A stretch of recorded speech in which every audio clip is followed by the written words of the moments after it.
Magluluto naman tayo ngayon ng creamy pininyahang manok sa gata.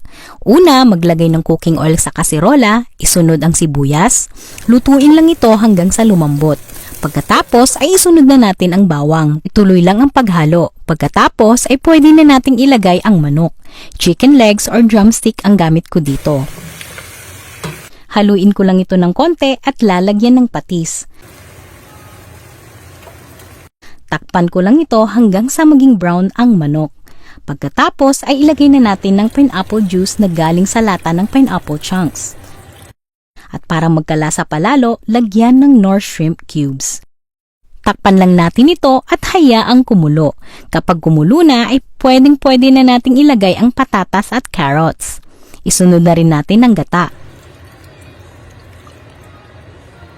Takpan at pakuluan ng 8 to 10 minutes or hanggang sa lumambot ang gulay.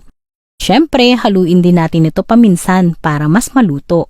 Ilagay na ang pineapple chunks at timplahan ng asin at paminta. Ilagay na rin ng red bell pepper.